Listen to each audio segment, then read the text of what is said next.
On today's City Beat, City Beat explores pop art at the new Andy Warhol exhibition.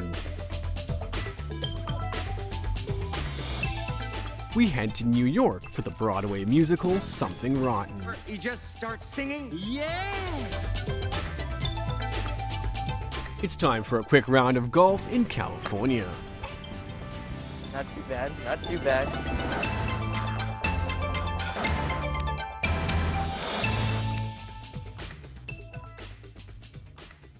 Hello, hello, and welcome to City Beat, where we have the latest in art, culture, entertainment, fashion, and lifestyle. Every Monday, we go from Shanghai to New York, Melbourne, and Los Angeles to bring you some of the coolest stuff from around the world. You can also scan our QR code and check our official WeChat account for all your City Beat updates. I'm your host, Chen Lei. Shanghai is getting the cool new days of pop art with the new Andy Warhol exhibition going on Xintiandi, named You Are Art. The gallery is displaying a rare selection of private work from the artist as well as muse Milmu Rodella. Let's go in for a closer look.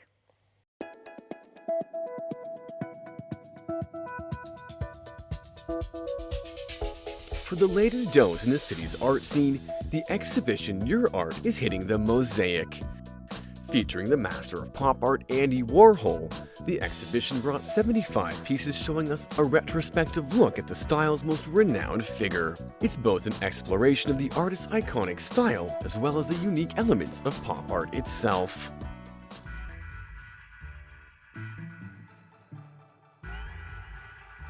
Two years back, the Power Station of Art and the Andy Warhol Museum brought the exhibition 15 Minutes Eternal, giving Shanghai an introduction to pop art with some of Andy Warhol's most renowned paintings.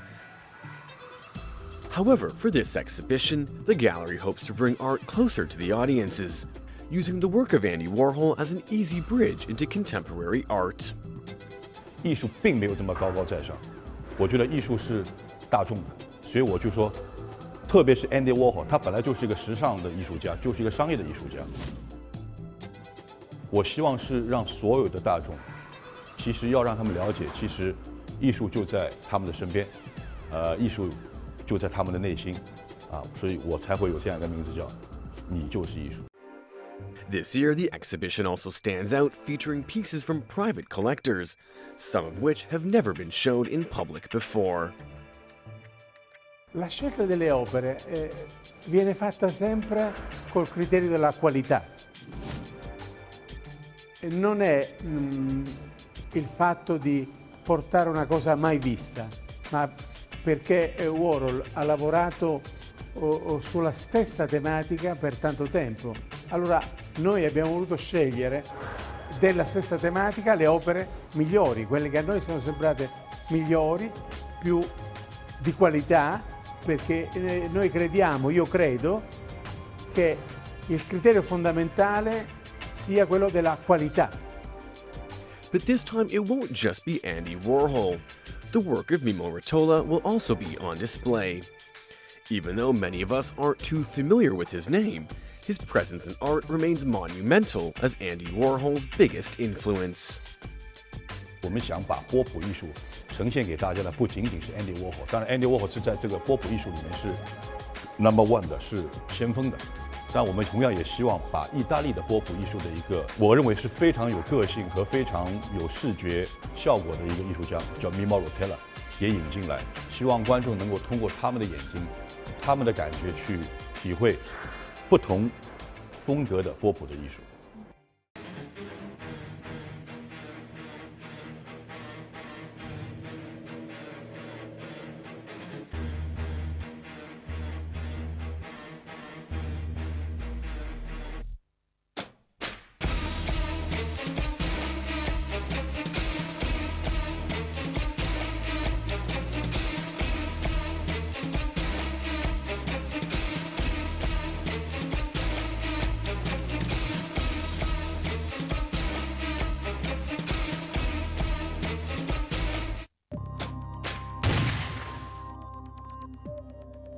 Andy Warhol was an American artist who was a leading figure in the visual art movement known as pop art.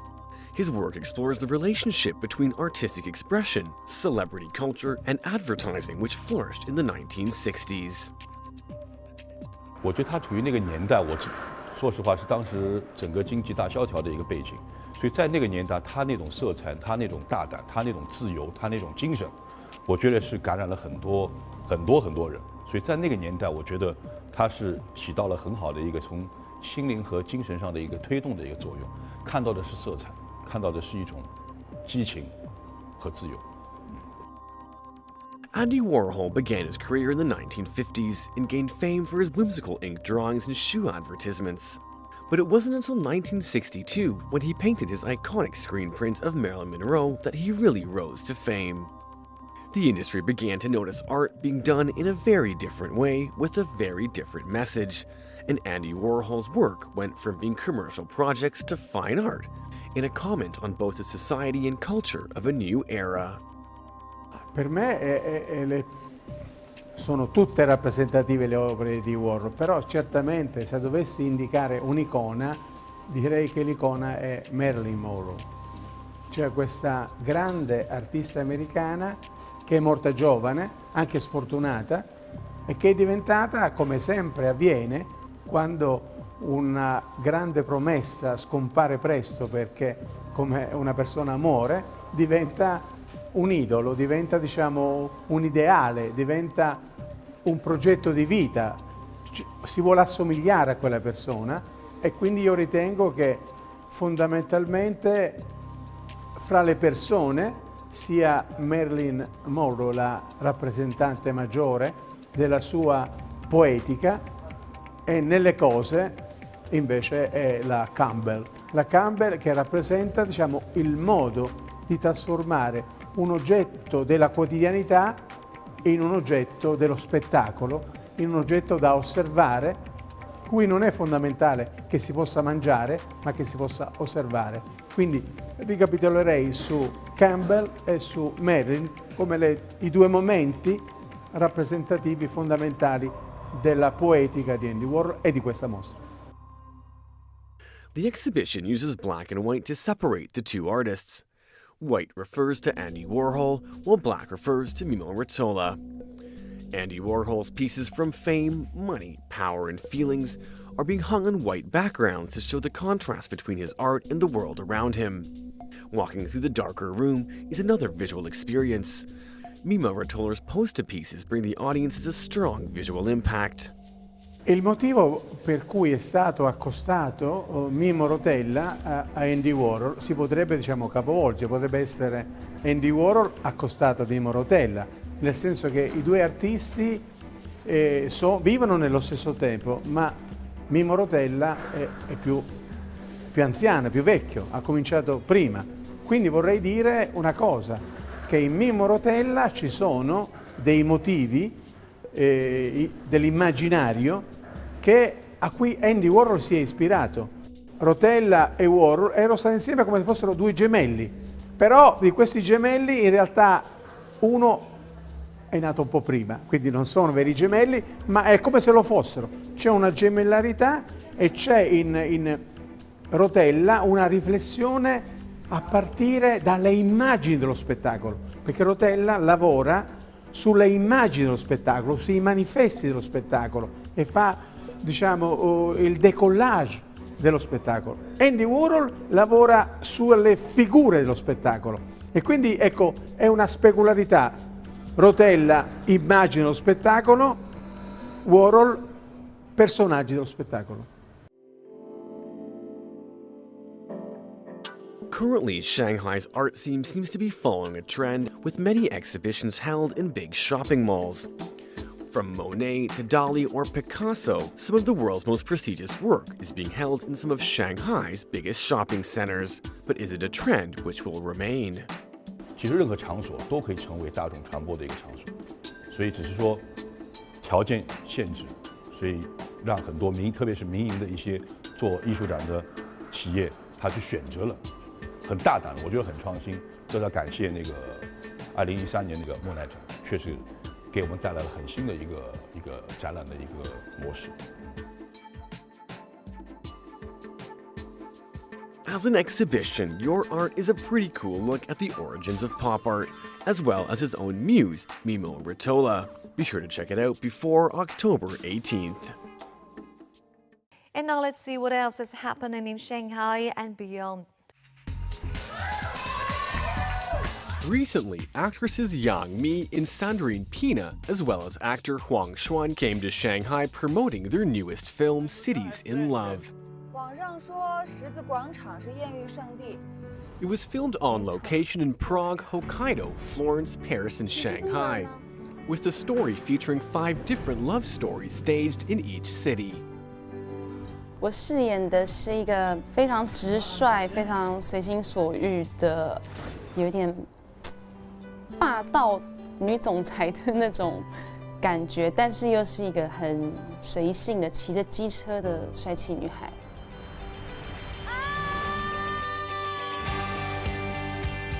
Featuring beautiful actors and actresses, the film also showcases a few stunning views, in hopes of fostering the theme, fall in love with a man, fall in love with the city. Also, be sure to stay tuned to City Beat as we bring you an exclusive interview with Sandrine Pina coming soon.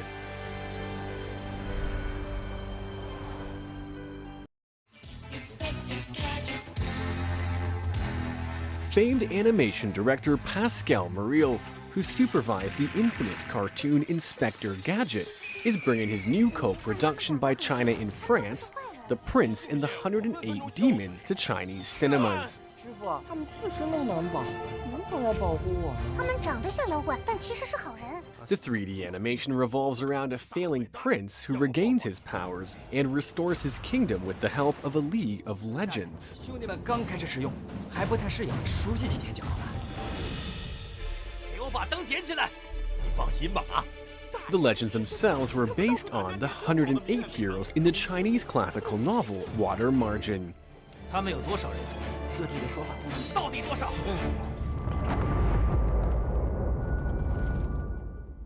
And now it's time for a quick break. And when we return, we'll head to New York City for a look at one of the most original musicals on Broadway.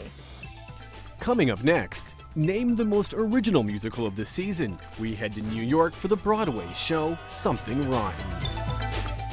We sing a few clubs at one of LA's most famous golf courses.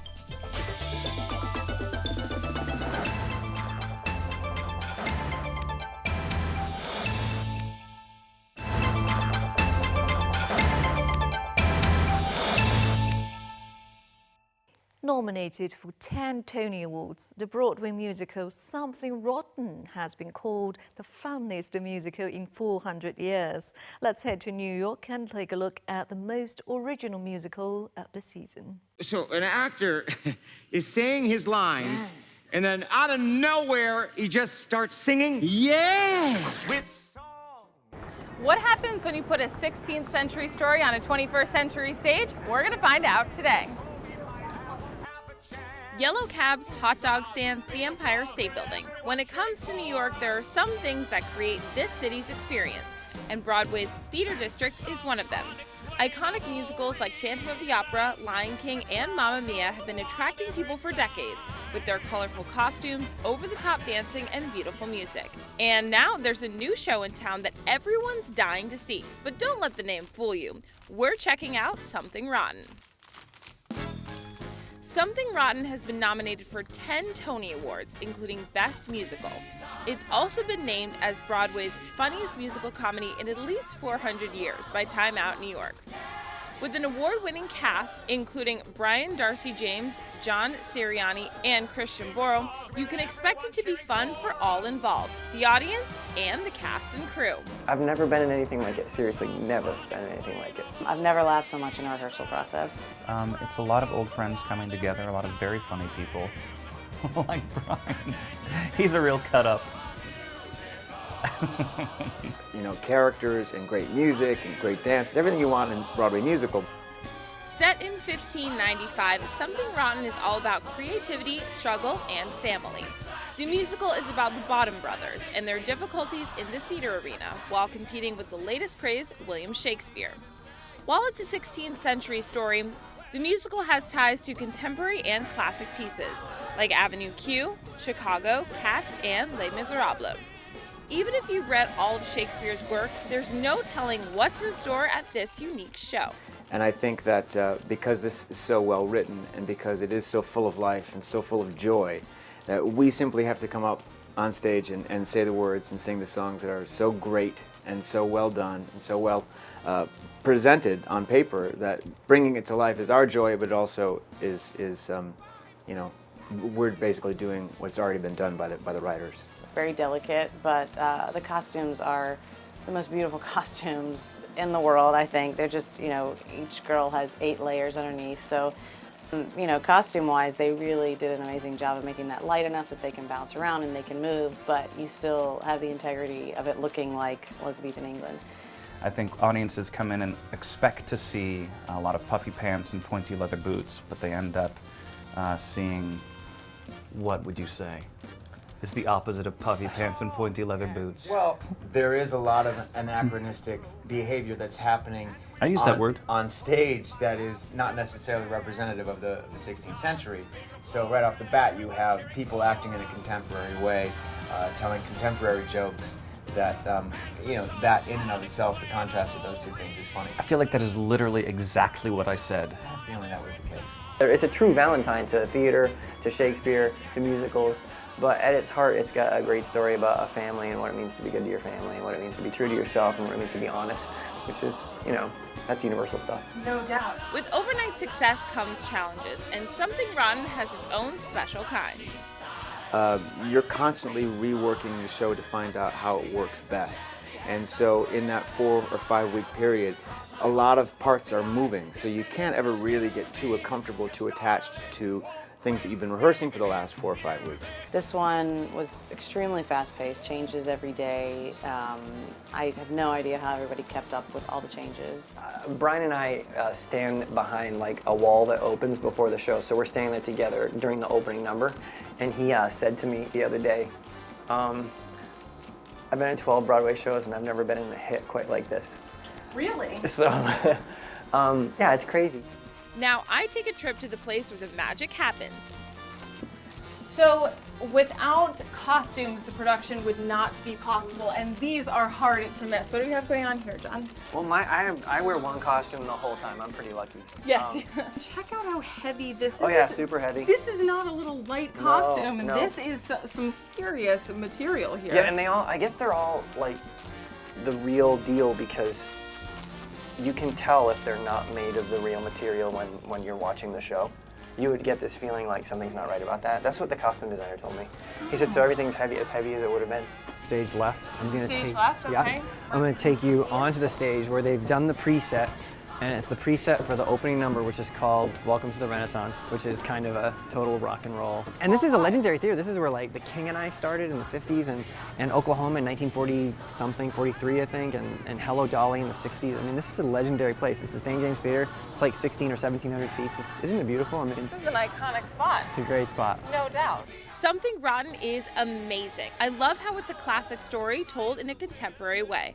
I'm also digging how Shakespeare's character is like a rock star. It totally gives me a new feeling on the acclaimed playwright. As we've seen today, Something Rotten is nothing like the show's name suggests. It's full of creativity, history, and exploration. And trust me, you can leave the Rotten Tomatoes at home. Reporting from New York, I'm Christy Clemens.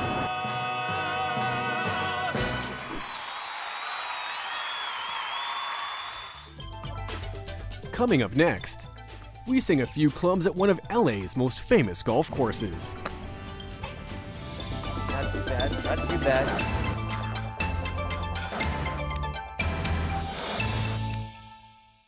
From New York, it's time to head west to LA, where we head to the Santa Anita Golf Course. For a round of 18 holes, it's one of the finest courses in the US and a great place to learn the finer points of golfing. Hi there! I'm so excited to be here at the golf course. For today, I have a series of questions such as how do we do a perfect golf swing and what's really fun about playing golf. I can't wait to experience all these. Here we go!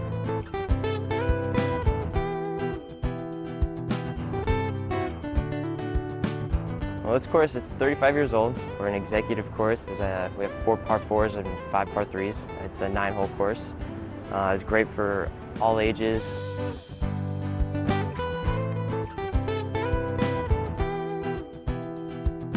We got a great practice facility. We have a big driving range. We have a 9-hole course, like I was saying. Great pro shop.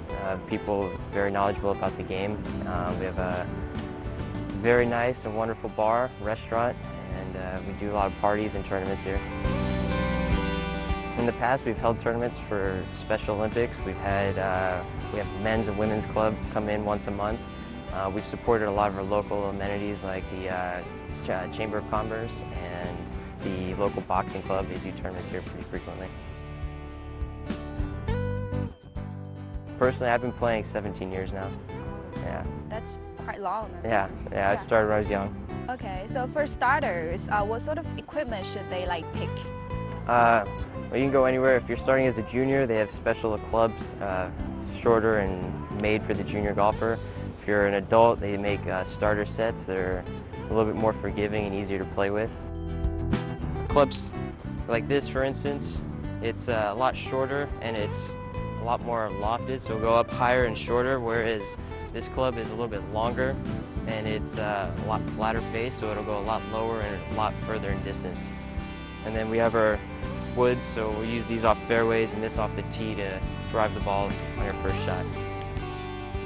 Show you guys the basic techniques. I'll show you the grip, your aim, your stance, proper posture for the golf swing, and I'll also show you guys the basics of how to get your body involved and how to really learn how to play the game. You're going to want to take your first hand, you want to grip it mainly these 2 fingers here, and then just lay this hand right over the top, and you can overlap or interlock your fingers like that. Like this? Yeah, exactly. Yeah, perfect, perfect. Yeah, and then from there, so you spread your feet out a little bit. Out? Yeah, apart this way. And then you just lay the club down square to your target, and that'll be your aim, all right? Okay. You'll have to take back your club. You want to mainly bring it back slow, and you use your upper body, and you bring it back to about here, and keep the toe of the club face up like that, all right? Not too bad, not too bad.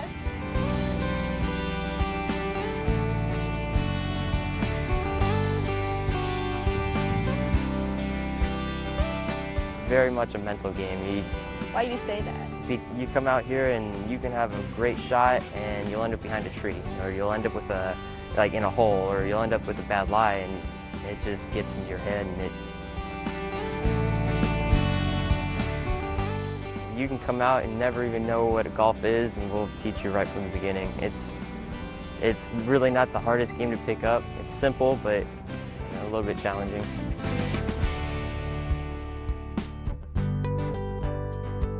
Today I learned so much about playing golf, and I have to admit that it's good for relaxation too. I'm Shari, reporting from Los Angeles. And now let's see what else is happening in Shanghai and beyond. Beginning with over 200 projects and running for 2.5 months, the first international Creation Year competition came to its grand finale. In the last round, 6 finalists competed with their unique and eye-catching designs. And Snake, Artificial Arm, X-Dog, and many more amazed the judges and the audience. 原创是大赛这个结果呢，我倒觉得证明了中国人绝对是有创新力的。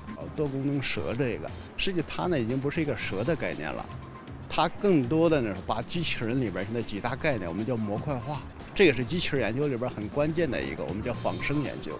Besides these bionic inventions, the inventors of the mechanical arm are aiming to help the handicapped. A girl majoring in art also impressed the judges with her passion for high-tech and unique design. I really appreciate the motivation, the passion. One of the ideas, the luggage that can follow you, was also in my mind, and I was like talk with this girl because the idea maybe is difficult to put in a real product, but it's a challenge we face together. The International Creation Year competition will continue annually and inspire more people with a deep interest in technology and future ideas, hoping to have a greater impact on both science and technology. When it comes to aeroplane safety, Air New Zealand is taking it a step forward. After finishing their Lord of the Rings trilogy of onboard safety videos, they've gone interplanetary, looking to our favorite sci-fi detectives, the Men in Black safety defenders, to keep us safe. Inspired by the Columbia Pictures global film franchise Men in Black, Air New Zealand's latest safety video imitates the classic film scene, The Office of Men in Black. What do you mean I can't join the team? Look at these legs. I got 4 of them. Hey, Richie. It's a hilarious yet instructive lesson in plane safety.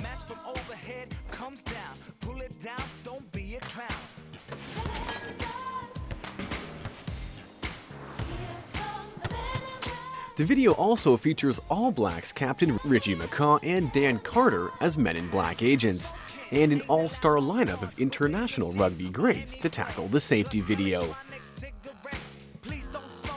It's certainly a really fun way to draw attention to airplane safety. Alright, that's all the time we have for today's show, and join us tomorrow for all the latest in that culture, fashion, lifestyle and entertainment from across Shanghai. And remember to scan our QR code and check out official WeChat for all your City Beat updates. I'm your host, Chen Lei. Thanks for watching City Beat. See you soon. Bye. On the next City Beat, we'll check out the exhibition Heart Panda, fresh back from Berlin, Germany.